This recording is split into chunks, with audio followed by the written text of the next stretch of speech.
Welcome to Flat Earth Debate Live. I'm your host Nathan Oakley, and if you are new to this channel, or you've not done so already, then be sure to subscribe, hit the bell notification icon and join button if you'd like to become a Nathan Oakley 1980 channel member and keep up to date with the Flat Earth Debate. If you would like to support the channel, there is a super chat that runs alongside each of these shows while they are live, and there's also a PayPal, Patreon and crypto link in the info box below the video. Also below this video, you can get £50 for swapping your UK electricity supplier to Octopus Energy. Most importantly, if you'd like to join the discussion, simply mute the page you are currently watching, then click the link in the info box below this video to join the panel and express your views on the nature of Earth. If you do join, please don't swear. If you do, you'll be ejected, and if you are, please don't try to rejoin the stream using sock accounts. You'll be warmly welcome back on the next stream. Please also share the show on social media. Sharing the show obviously increases the live audience, but this in turn increases the chances of a more diverse panel, so please share the show on Facebook and Twitter. Now we are joined by Arwin, the Adam Meakin, Refracted Curvature, 10th Man, Neil, Brian's Logic, and a whole bunch of people in Discord. So welcome, one and all. Greetings. Good afternoon. How are you? Hello. Any more? Any more for any more? Keen lot that you are on a fresh week of debates? Clearly not. What is it you want us to say? Well, it was my cue to let anybody who was discussing stuff in the pre-show carry on with the conversation before I completely ruined that mood with housekeeping. So, did that conversation need to continue? Well, no, I think that's pretty good. All I'd say about it is that something I forgot about myself, and I made a mistake because I asked a question concerning it some while back to the Globers, is that the globe belt rotates in sidereal time. So that's how they make up for most of that's how they can make up for most of what you see in the sky. They rotate at the same, it's claimed to rotate at the same rate as the stars, not the same rate as the sun. Or, like, if you know what I mean, it doesn't rotate in solar time, only sidereal. It orbits the sun. Not really. Right, and so if you're claiming that I can't see these stars when I'm telling you I can, and you're like, I don't know, the globe will come back at you and say, what are you talking about? Then will agree with me, and they will say, yeah, Harp's proving the globe. So be careful what you're saying without watching. Right, so what we've got, just to fill the audience in, is we've got a discussion going on about a model. And that model has got descriptions of the stars, and there's a disagreement on the panel about what can or cannot be seen according to this model. Now, this model is a flat Earth model, and the danger of reification is just as true for us as it is for the globe believers and their model. And the preface that's being given is, just be a bit careful about what you claim when you state that a model is how it is, when it's just a description of how the world could be understood or described. It doesn't make it the world, the model that is. So that's a reification when you describe it in that way, and all we're going through, or we have been going through in the pre-show, was the movement of the stars, something that's very well established and well tracked, well documented, etc., etc. Anything else anybody wants to round out so we don't disturb housekeeping? Yeah, if you're going to be looking at the stars or tracking them, you're going to need an elevation angle. So, if you're going to be measuring them, that would be angles. Yeah, you're going to be doing anything. Right, you're going to need a flat plane. Yep. Okay, let's start there then. Any evidence that you can have a curved adjacent whilst acquiring an elevation angle? Well, I hear a lot of claims from the borders that you can have, but I have yet to actually see one of these curved adjacents being used. Someone want to present something? Who's got their screen up? It was, yeah, just to hide. go back. Click hide, just so we haven't got that ugly thing. Yeah, sorry. Ugly. Sorry, Nate. There you go, full screen. It was just something I caught over the weekend while you were talking about this and models and stuff. It's just a little contradiction. I don't get it, is my point. So some like telescope dude, Knoxboy 24, He's taking these images, which are always the same of Orion, and he's put them into 3D, which is a weird thing to do, and then demonstrate parallax, which I found very weird from a baller's perspective, because it's one of the contradictions of their model. So to then bother to do it and show how Orion would look different from different angles. Hold on. Let me get this straight. He's modelled it, but in his model, he's showing that based on the varying differences, you would have parallax, and he's showing. So we can take this and show how the globe model parallax would be like this, but it isn't. This is very useful. Thank you for debunking your claims of distant stars at varying distances causing parallax we don't see. What a clown. Yeah. Yeah, the stars shouldn't always be the same. Yeah, we should have parallax. Well, they're not. Well, the pattern that we have- see is always the same, right? Except for the angle within that apparent sphere of the stars. Throughout the But night. the way that the stars are divided among one another is always the same, so no parallax. And I'm not going to have apparent parallax either, i.e. the following day they've moved in their position, therefore parallax. No. Parallax, right? If you're on a train, the very fact that you're moving along at varying distances to the scenery means that they move relative to your position, or appear to move relative to your position at different rates. That's parallax. Well, what have we got in terms of the heliocentric description of the stars? Well, they're all at varying distances as we turn beneath them. So there should be parallax throughout the night.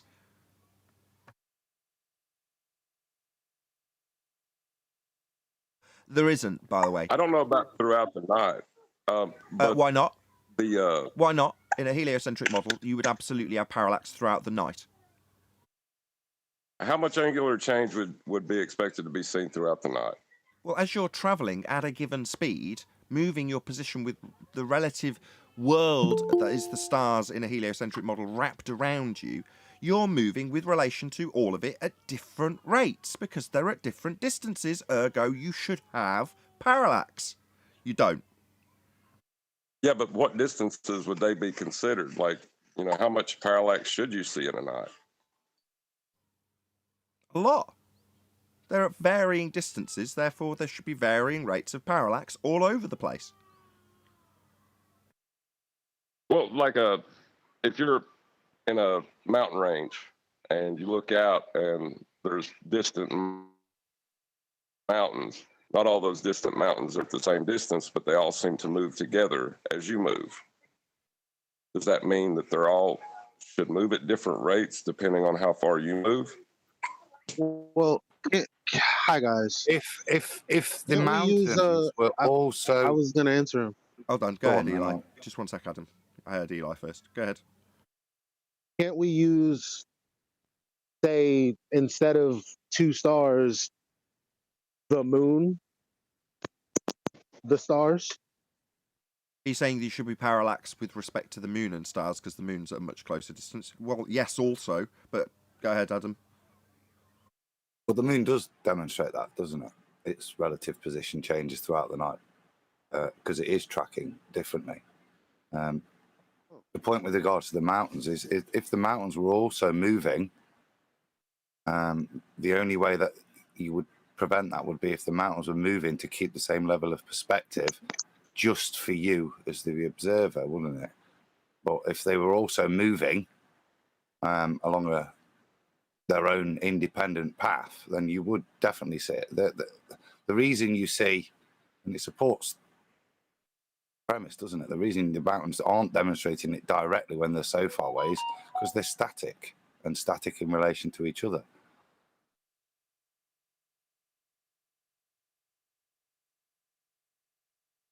This is all in respect to the housekeeping question. It's just you that's brought this up in regard to this video, Adam. So did you want to round anything out in this regard? No, it was just what the guys were talking about, what the skies and stars can prove in the pre-show, what I just caught, and it just jogged my memory. It just in my timeline, it was this, and I thought that's just an odd thing certainly for a heliocentrist to go and do, because it just puts all sorts of questions in your mind. and especially the way you see he contorts it, the extremities that this thing will go to. So, Yeah, yeah, absolutely. just an odd one. So Thank you, boys. another interesting thing is we discovered who was the originator of the sextant challenge that Bob put forth. It's not McToon. It's a guy called Protothad who was attempting to be on your show Friday, but obviously he didn't have a show. So he's planning to come again this Friday because he's only available this time block on Friday. He's going to explain the whole sextant to us. Don't worry about it. Oh, right. Well, Oh, yeah. has he, presumably he's been and watched what we've responded to with already, and the response was to say, you're starting with an angle measurement. You've already got this number that you're asking us about, or these numbers that you're asking us about. Well, those angle measurements required you took an elevation angle, and that means you've got a flat plane to get them. Did he address that? His contention is that he's getting it off the vertical, which of course, when you take the reciprocal angle, you still end up with a horizontal plane, which he did admit. I couldn't have said it better myself.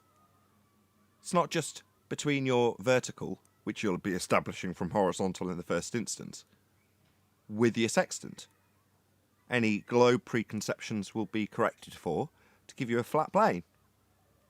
So that you can take an elevation angle. The difference between your, what they call zenith, they're taking a zenith measurement. Yeah, between that and the horizontal. That's what you're taking when you measure the angle.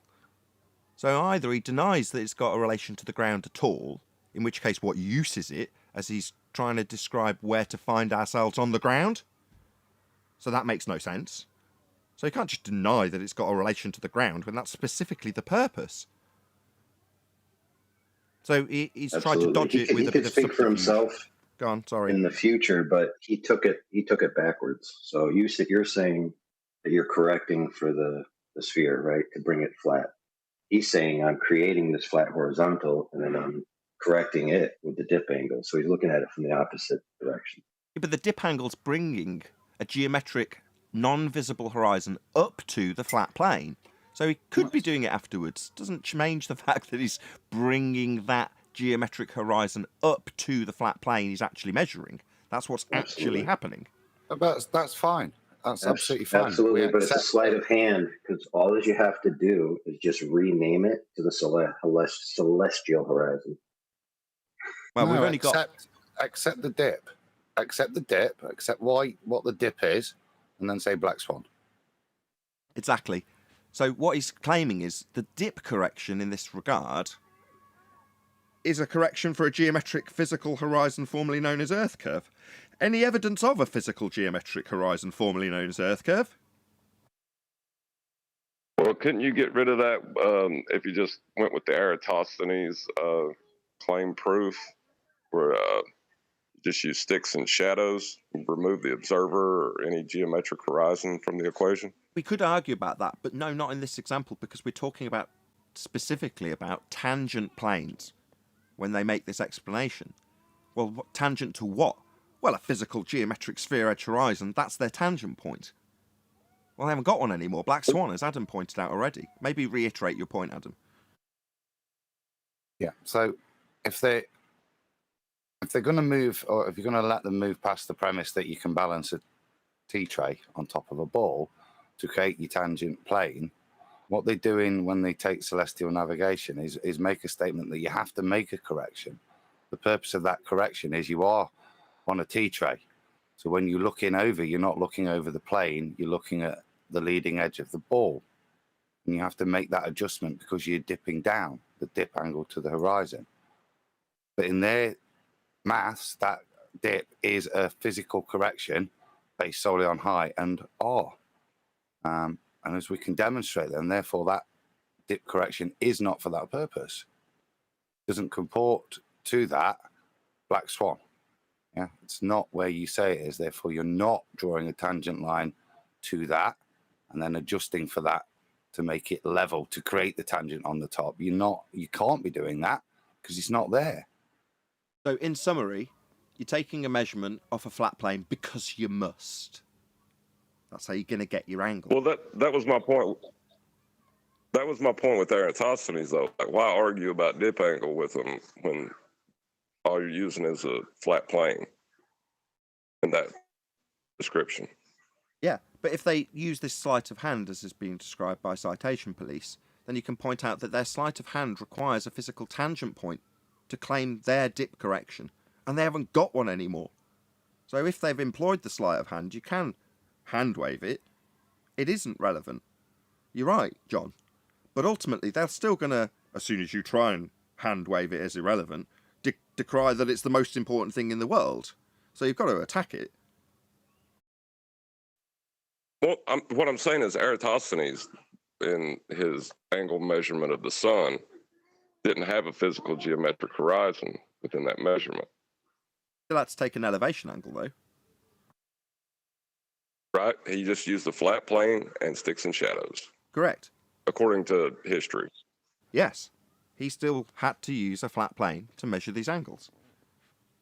Shout out to Sasha, Right, so who's hopefully forgiven me as he had a bit of tete-a-tete with Paula. Thank you very much indeed for the support. Unitox Femu, he says 500 miles, straight line, 2 sticks. Then it's done. Right on.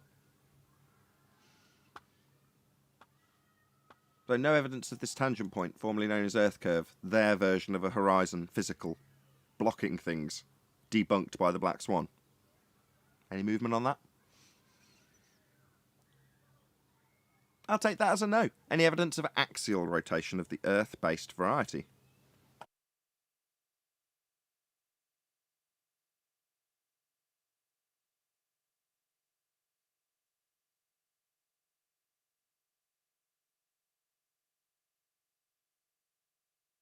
Nobody wants to talk about Earth turn.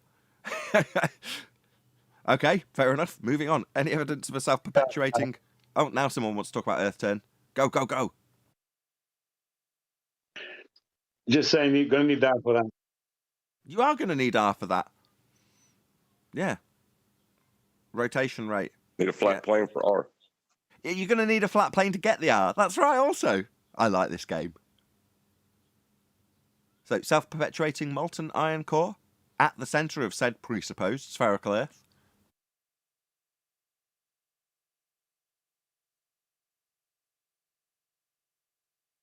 I'll take that as a no also then.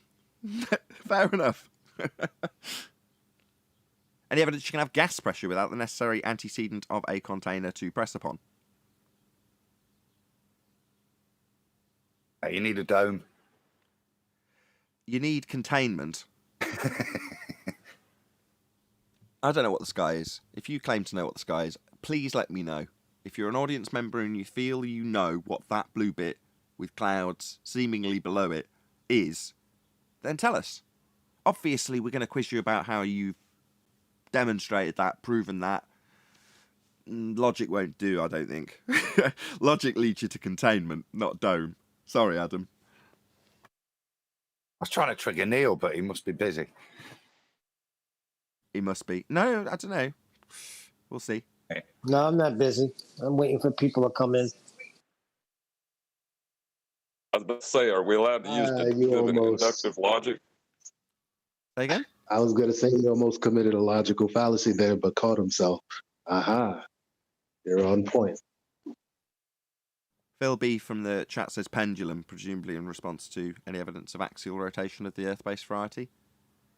Oh, really? Go on, Neil, you take that apart for us.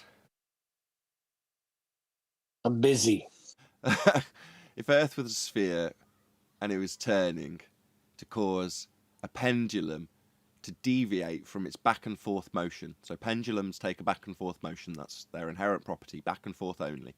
Well, if you are to observe an apparent deviation in a pendulum, as is claimed to be the case with a man-made device known as the Foucault pendulum, then that implies that Earth is turning beneath the back and forth swinging reference frame, that's inertial, of the pendulum, as a claimed to be non-inertial turning reference frame. So you only see the pendulum seem to drift because Earth is turning beneath it as a non-inertial turning reference frame.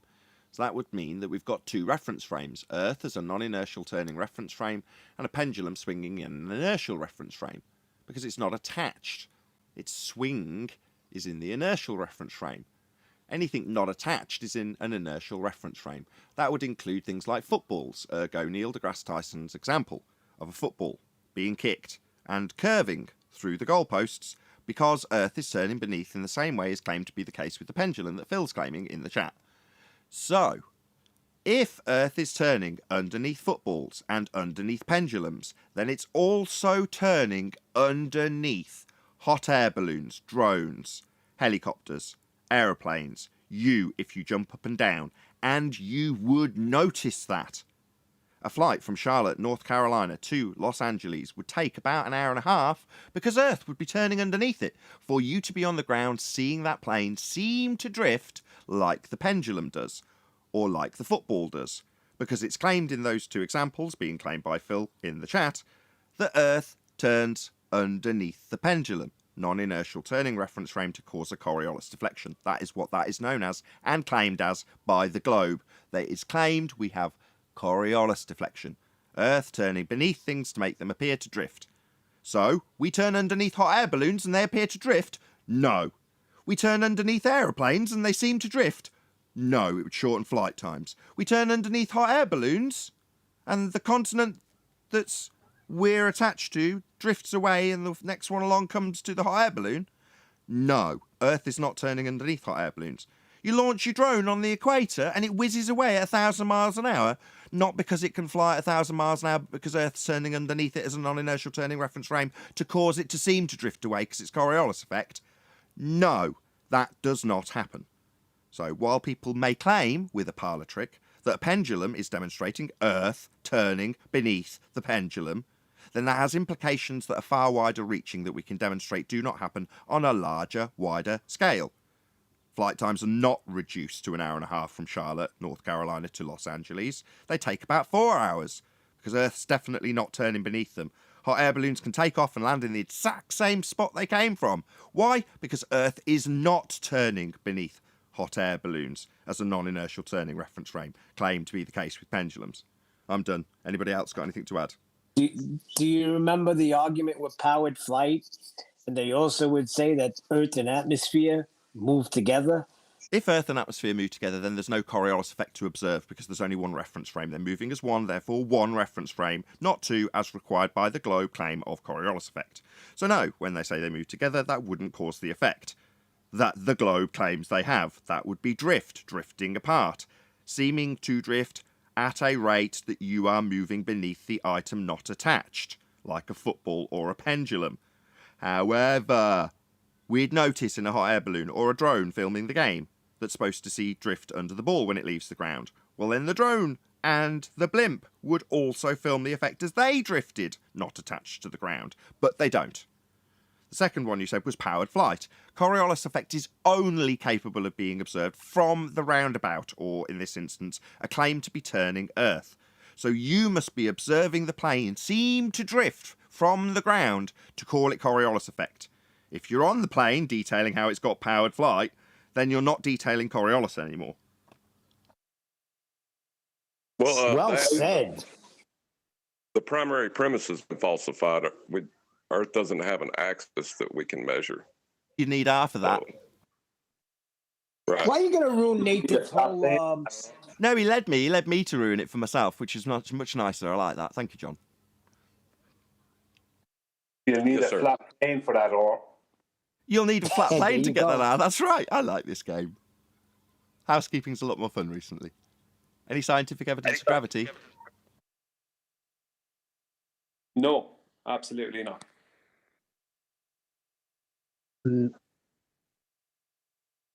No, because there's no viable hypothesis for it. Are you being kidnapped? Are you in the trunk of a car right now? Sorry, I just fixed it. According to Sean Viable Hawkins, meaning- that's why we have gas pressure, because of gravity.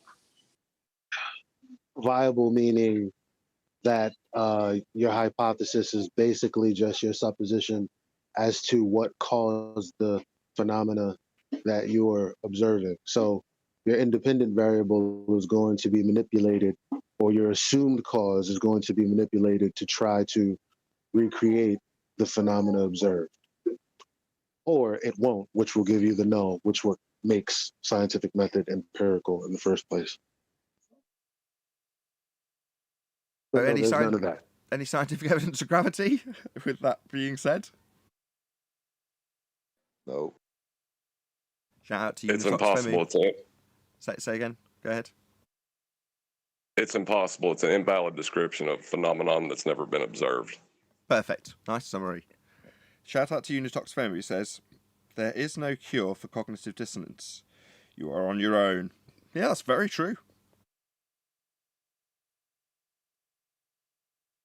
It's only you lying to yourself in cognitive dissonance, right? When you're in cognitive pain, it's because you're holding two positions simultaneously, one that contrasts the other or contradicts the other. Well, you don't have to do that.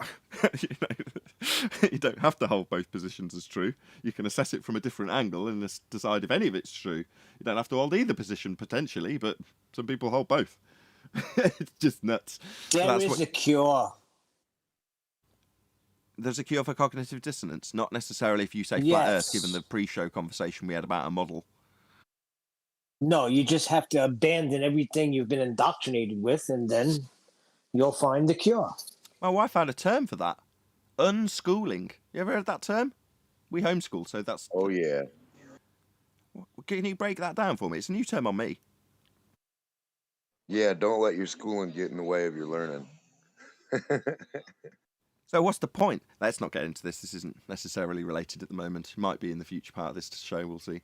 Probably not. Any single viable hypothesis from any of the fields of astronomy, cosmology, or astrophysics? No. No.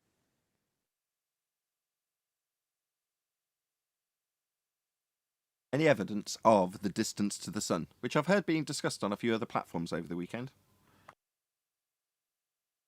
No, you're going to need a one-way speed of light for that. Oh, well, that's all right. If we're going to need the two-way speed, you just get that from the one-way speed, don't you, Brian? It's easy. Well, no, I said you're going to need the one-way speed. Well, you just divide the two-way speed in half, don't you? No. Why not? Because the two-way speed is based on 4 pre-assumptions and 2 averages. It's a calculation that has nothing to do with any measurement. No one measured it. It's not real. It's only made up. As Einstein stated, it's a convention that's agreed upon. And the angles that you're going to... Can't we just agree to divide it by 2? Can't we just agree right here, right now? Let's just divide Einstein's concept by 2 and have that as the one-way speed. What's wrong with that? Does it not work mathematically? That brings up a problem. How can a convention that's agreed upon have nothing that goes faster than it? It's just a convention. It doesn't have to be perfect. It's not reality. I mean, after all, we're talking about gravity. There's no phenomena in physical reality. There's no problem. We're just having a little bit of fun with maths, aren't we? Does no one realise that? Oh, yeah, the whole Western world thinks that there's actually a force. What a bunch of idiots we were. I thought we were talking about the distance to the sun. What about it? I thought that's what we were talking about, the distance to the sun. We are. Yeah, and? Well, Nathan said gravity. Yeah. We were talking about the one-way speed of light and the two-way speed of light. And Einstein. Try and keep up. Well, just to make it easier, if you're going to measure where the sun's position is on a flat plane, how are you then going to assert it's a ball to say there's a distance to it? Oh, that's easy. Well, first you take the measurements of the angles off a flat plane, and then you use that flat plane to derive things like R values.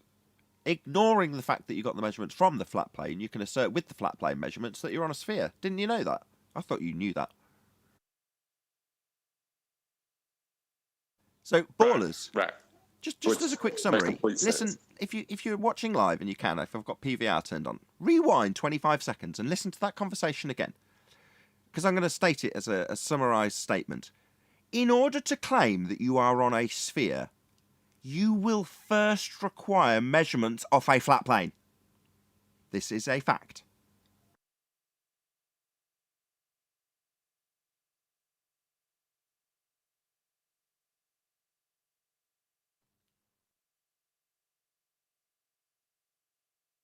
Powerful stuff, John. That one hurts a lot. It's going to leave a mark, that one. Did we do all the housekeeping questions? I don't know about a mark. I don't know about a mental mark. I think so. Well, what I was, if as a prerequisite before you could enter the argument, you had to presume you were wrong about the argument. Yeah, let's just Could you assume even Earth is enter into not the argument? sphere-shaped, and utilise the flat plane that we actually dwell atop to take some measurements so that the assumption that I'm wrong about it being a sphere can then be proven incorrect by trying to take the flat Earth measurements and turn them into a sphere with our values. So yeah, you've got to first decide that you're going to debunk your own claim that you're going to go forth to try and claim. As nuts as that sounds, that's also a good summary. I think that's more than a mark. That's like a boxer stepping into the ring and then beating the shit out of himself while his opponent looks at his teammates like, what's going on? How come we never spotted it? Even when QE said, Conspiracy Cats has taken this measurement off a flat plane, how does he get his elevation angle to be making all these claims about angle differences? How's he making that measurement without the use of a flat plane? Look, he's even disclaimed it. I'll give you a flat plane first, because he's got to. Even then it didn't fully sink in. It's like, now you go, how the hell did we miss this? Even when it was literally slapping me around the face like a wet fish, I still didn't notice. They needed a flat plane first the whole time.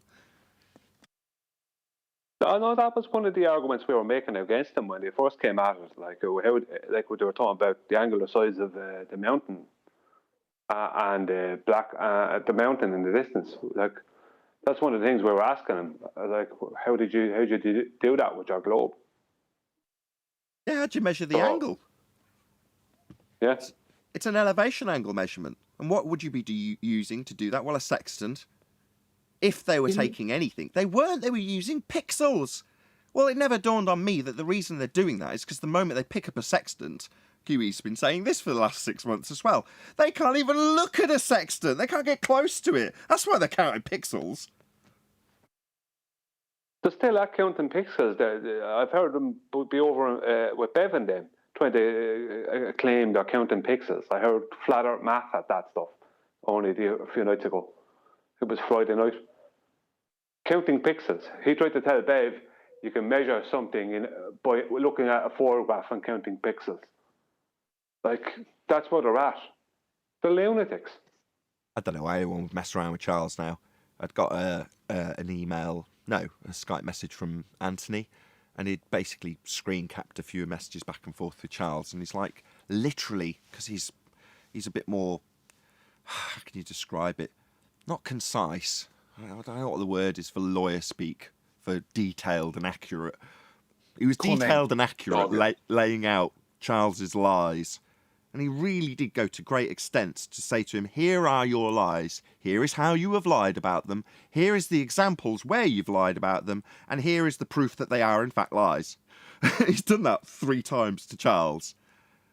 And then sent it to me. So I was like, yeah, I've emailed him and said the same thing I did to his show. You know, you're going to bring up your kids again? You liar. Apple won't fall far from the tree, Charles.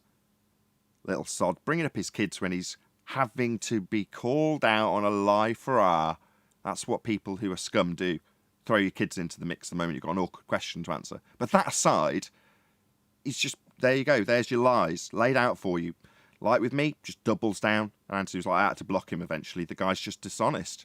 I'm like, yeah, exactly. That's why I wanted to go on his own show and make his audience well aware of it with an overt example he couldn't get around and had to mute me to try and get around it. Well, that's what liars do. Well, yeah, it's a sleazy tactic. You know, you throw your kid in, and then when you're attacked on the point you're making, then you can make it seem like you're such a victim because you're wanting to talk about your kid and the fact that you're a liar. you know, you don't want to discuss that. You want to discuss how you're being attacked for being called a liar while you're talking about your kid. It's disgusting behavior. Yeah. Yeah, Tactics. Sorry, go on. Nick. I was just going to say tactics of a liar. Yeah, well, I mean, if he throws his kids into the mix, well, instead of answering an important question and answering it honestly, then maybe somehow he might be able to wrangle some kind of conversation that's not about the awkward question, or make a claim that someone said something derogatory about his children or some nonsense. It's anything but answer honestly.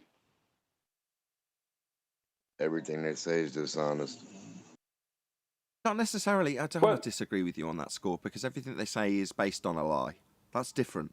A lie must have intent behind it. You've got to have, knowledge and understanding of what you're doing, how you're saying it. And when it is, as it is in this instance, laid out, I'm not talking about my highlighting of Charles' lie. We won't rehash that. I did enough of that when it happened. But Anthony is really specific, very detailed, gathers good evidence. He's a trained lawyer. So that's what he does. So when he's broken it down to me, and I'm like, at first glance, I was like, yeah, he's a liar. But then I kind of gave it a bit more consideration. I'm like, no, Anthony's gone the extra mile in this regard to really show Charles how and why he's lying about something.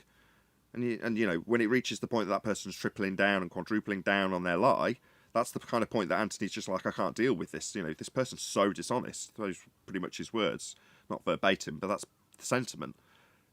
For Anthony, that's Blockham. But, that's Anthony and him highlighting someone like Charles. That's flat earth math for anybody who doesn't know who we're talking about. That's the stage that Anthony presumably wanted to get at, rather than take me at face value with one instance that maybe you could try and wangle. It wasn't with forethought. I don't think so, but I don't know why Anthony's gone to the extent he has with flat earth math. Similar extent to me, but off air. Personal grudge.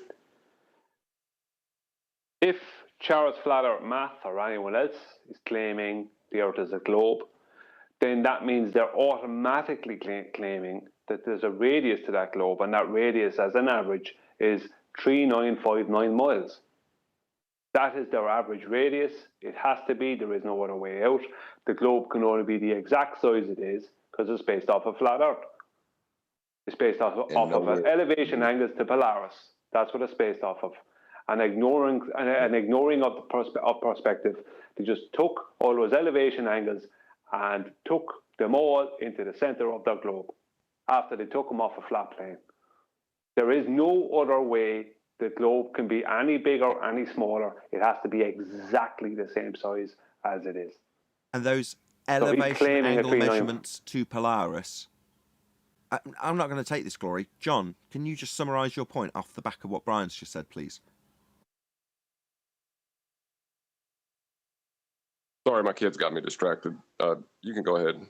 Brian, I want to hear you say it. This is something that you've brought to the forefront in terms of the requirement of a flat plane in the first instance, and Brian's detailing how they will take elevation angle measurements to Polaris. What they're going to need for that? Need a flat plane. Right. I mean, this is the same argument I said we should take a few seconds over earlier on in the show. But Brian's really labouring the point at the moment. I'm just worthy of a plug, actually, Brian. Go and subscribe today to Brian's Logic. He's killing it. Not if you're a baller, you won't like what you see. Oh, if you're a baller, then no, you'll have a nervous breakdown subscribing to Brian. Yeah, because I can challenge anybody who believes in a globe, and I mean anybody, no matter how far up the rankings they are, on where did your radius come from? Right, I won't say the word measurement. I'll just say, where did your radius come from? And I can guarantee you, there must be 900 plus out of 1,000 won't have a clue, and the rest of them will be might have a clue. I know where the radius comes from. It comes from a flat plane, and I can prove it and show it every day, all day, every angle to Polaris, regardless how far away you move from Polaris. With the exception of going south of the equator, then the baseline of that angle will be going straight from your position, because it's the bottom of a right angle, and it'll be going to the GP of Polaris. Every single one of them. That's where your radius came from. Sorry, Nathan. No, I'm interrupting you. Absolutely, it's the main crux of the point. That was hot. All right, on. I mean, I was discussing this with my wife yesterday. She showed me something on Facebook because I'd been moaning. I was saying, I don't know about Facebook. Maybe I can get more publicity and grow my subscriber count and therefore my revenue by having publicity on Facebook. And so she was like, I'll have a look. I know Facebook. And first thing she did was show me some baller that's bleating about something about a flat Earth model not working in whatever way. And I just didn't care. And she was like, quizzing me. I'm like, well, why is it that you just don't care anymore? You know, you're not keen to go and educate this guy on how he's wrong. And I was like, well, do you want me to tell you why he's wrong? She was like, yeah, I do. Now, because it's my wife, obviously, I took the time to explain why he was wrong and what he was doing and what fallacies he was employing. It took quite a long time. But she was like, well, why don't you get in there and do all that? And I was like, because I don't care. And she couldn't quite understand it. So I had to break it down for her. I know we've done this on the show before, but bear with me. You reach a point where when you know you are right, how does the Oracle put it? Balls to bones. You know. Suddenly, you're less concerned with convincing others. It's weird how that works. So when you're not 100% convinced, I'm not going to single out anybody on the panel at all. Neil, when you're not 100% there with your conviction, you desperately want to convince others. I don't know how it works. 10% there. Say again, Neil. I'm 110% there. I don't know what you're talking about. In days gone by, you were the example. You're not anymore, which is why I make a joke of it. I know that's the case. I've said in many occasions that you are equally up there in terms of the panel. That you're all equally up there. You wouldn't be on the panel if you weren't, Neil. I'm just joking. Anyway, the point is that you reach a point where you stop really because you're not trying to convince yourself anymore. That was the point I'm trying to get to. Because you were already 100% certain in your mind, you know exactly why you're certain. And should anybody out of the blue challenge you on it, you know you can deal with it if you're going to have a comprehensive discussion about it. But it might take a comprehensive discussion unless you're really concerned with that person and are willing to put in the effort. In the case of my wife, I love her, then I do definitely want to put in the time if she's asking. Most of the time, that's not true, though. And I haven't got any motivation to convince myself by convincing them. In other words, if I can convince them with what I've got so far, then I'm right, aren't I? That just is me not being 100% convinced in myself. So, I've forgotten where I was going with this originally. Now I've lost the track. Maybe someone can help me out. You talked about how you were talking to your wife and she was looking for you to do something on Facebook to correct some baller and you didn't care about her and she didn't understand why. Yeah, because once you've reached the point that you understand the argument and you've got absolutely rock solid proofs of what you are convinced of, your own convictions, then your apathy, your concern diminishes because it's no longer self-related. Your concern, when it's seemingly directed at somebody who disagrees with you, is actually internally directed. You just don't realise it. You're not 100% convinced, so therefore you need to argue all day with everybody who's not convinced also, because they're more strongly not convinced. You just think you're convinced at that point. So the reason I've got to all of this, thank you for reminding me, Brian, we're in, and I wanted to gloat for the last 15 minutes of the show, an extremely strong position that I've never really, until the last 12 to 18 months, maybe a bit longer, really felt that we were in up until those points, where we're sitting pretty. There's absolutely no cognitive pain whatsoever. Nothing I understand about my world sits in contradiction or violation of any law of non-contradiction.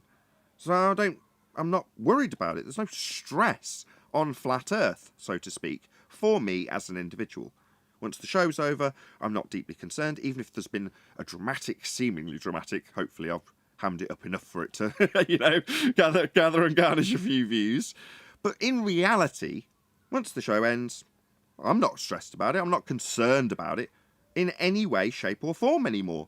I know the Earth's flat, balls to bones, like the Oracle would say. So, I just wanted to see if anybody else wanted to gloat about the very, very strong position we're in. There we go, there's finality coming to my rant. In respect to what John and Brian have just been discussing. In order to claim you're on a sphere, in any way, shape, or form, you will, fact, require a flat Earth first. Now, making these statements makes me not necessarily think that going forward we must see the collapse of heliocentrism. It just means, yeah, this is the obvious and observable nature of reality, regardless of how much I was convinced by those statements when I said them initially. Now, I don't have to, because there's no concerns. I'm never going to be proven wrong in this regard. I'd have been shown something in the last 7 years. That's never going to come. So do I stress about it? No. Do our opponents stress about it? Yeah. They dedicate significant cognitive processing to this problem, this cognitive issue, this right that can't be wronged in their mind. Right, it's a sphere, let's go out. No, you can't prove me wrong on this. That's pain. A pain I don't ever get to experience anymore. I'm done. You're talking about the difference between knowing and believing, though. Like, yeah. When you believe, you establish conventions and you try to convince everyone of how right your convention is. When you know, it's just that. Yeah, I'd agree. In most instances with flat earthers, they believe the earth is flat. I recently, weekend before last, I brought a couple of short videos, and one of them was on this. I just used this photograph that was used as a claim of Earth curve for a couple of years, up until the start of 2020, not after that so much. But it's still now they're back trying to claim it, I say, right? But all I got in comments was, you didn't go and check out the distances. You said it was only half a mile or a mile. It was actually 15 miles. You didn't do this and you didn't do that. You didn't get your calculations right. You never went to the curve calculators. Like, why would I be doing any of that? I was talking about the photograph and what the actual cause of it was. Not for a moment was I trying to match it to a globe. The globe doesn't exist. Why would I care what a curve calculator says or what distance it is? Who cares?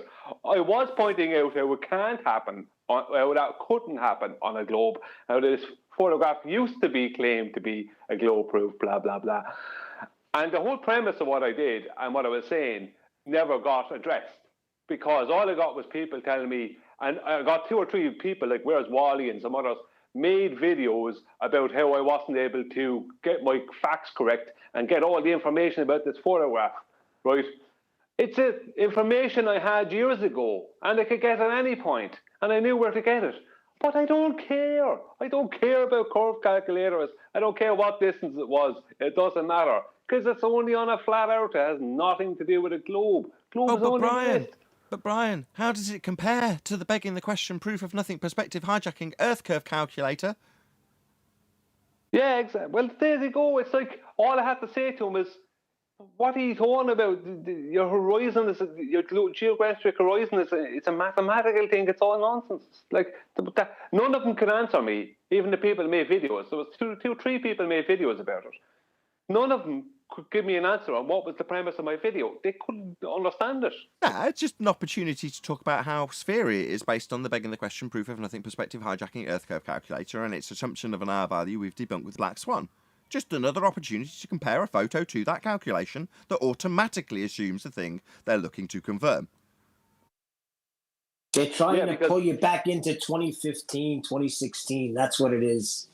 Yep, indeedy do. Or they're new to the subject and have only just seen the rhetoric, which is more prevalent than ever if you search the subject. So they'll find that from the mainstream anti-flat earthers. They'll still be peddling curve calculators, obviously, because they've stuck their head in the sand when we debunk them. Shout out to Moop for joining as a lion. Really appreciate the support. Thank you very much indeed for joining as a member. Adam, you going to say something? I was just going to agree with Nathan. And Neil there. We've got the knowledge now, and that's why we're confident in our own skins. Just doesn't matter what weapon they bring to the table. We can dismantle it with our eyes closed in seconds, you know? I don't go chasing folks in. I might pop in a Discord chat every now and again just to do the night, you know what I mean, for a bit of fun. But it's not something like if I see somebody spouting, even if I'm in the room, I even feel the need to intercede necessarily, because I'm comfy where I'm at.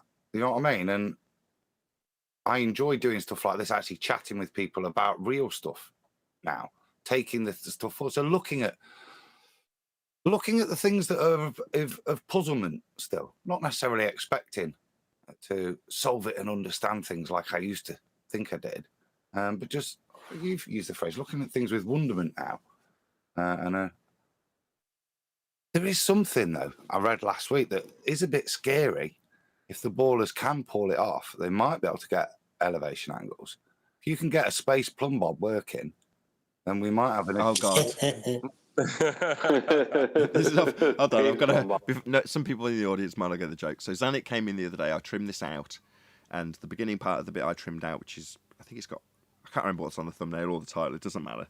Adam's talking to Zanik about taking off, going thousands and thousands of miles away from Earth, and using a plumb bob pointing back at the sphere Earth and the position that's now rotated away from where you took off from.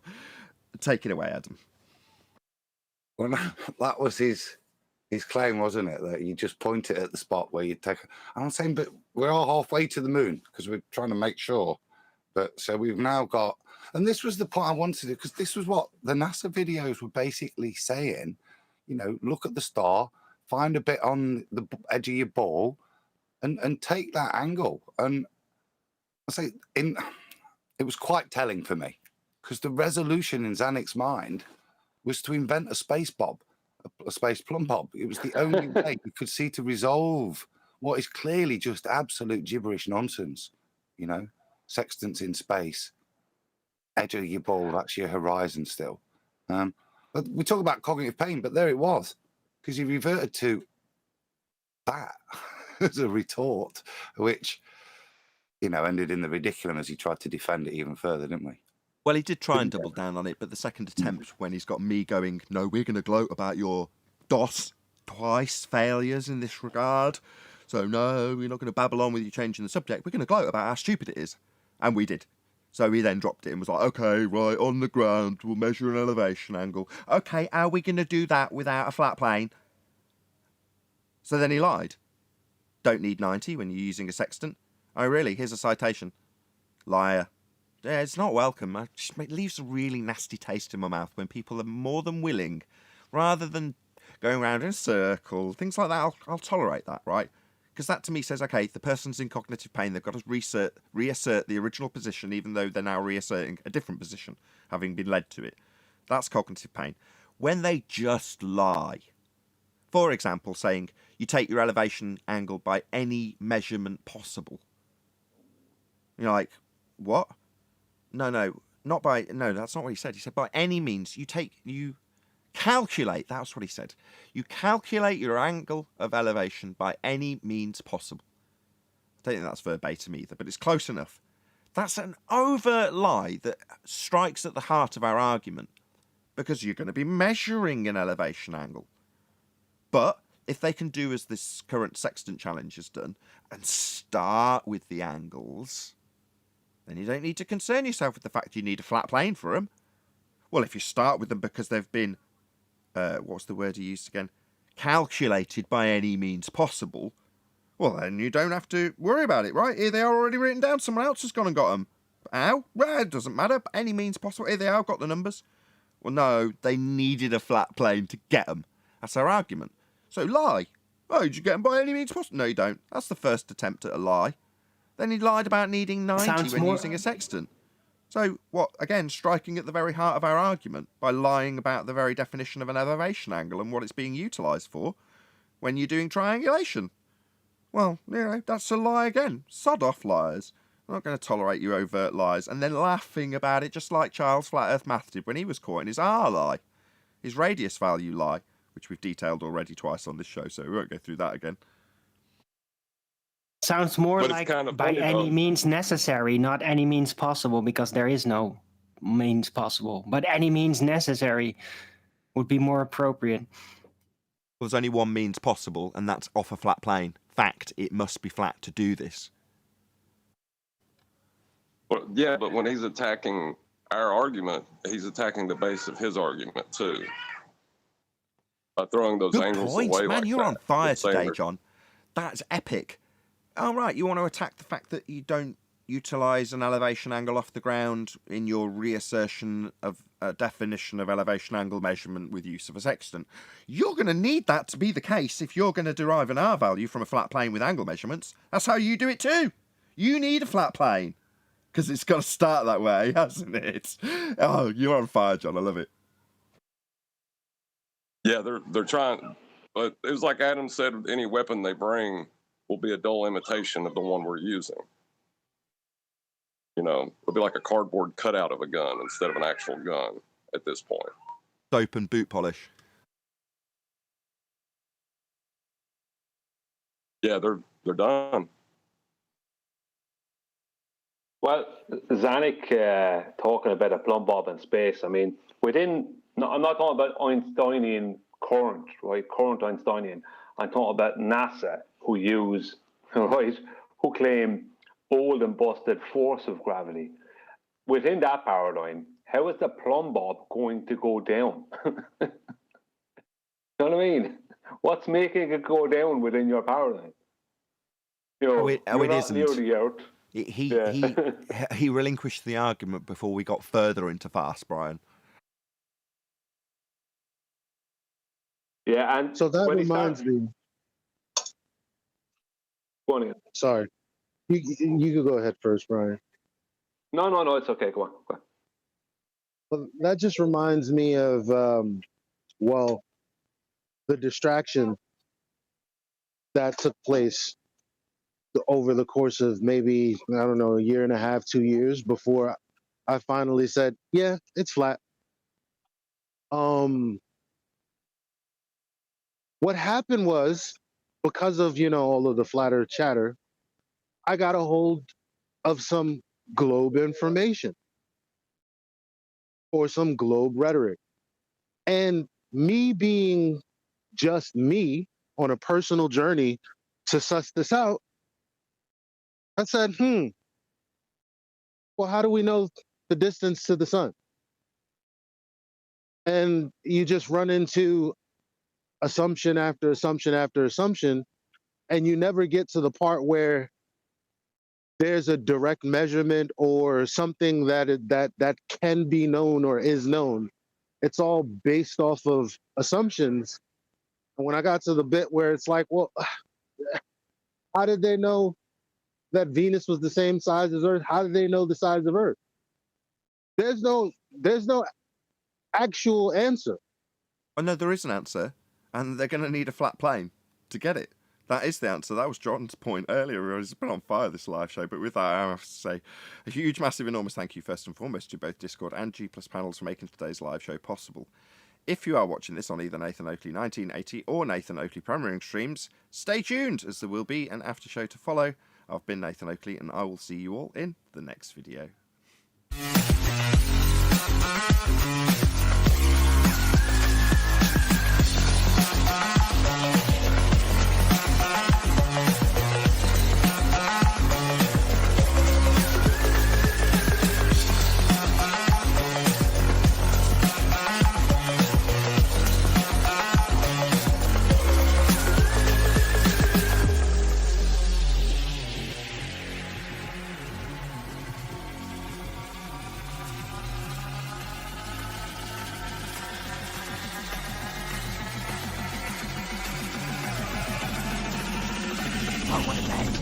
What a lovely day!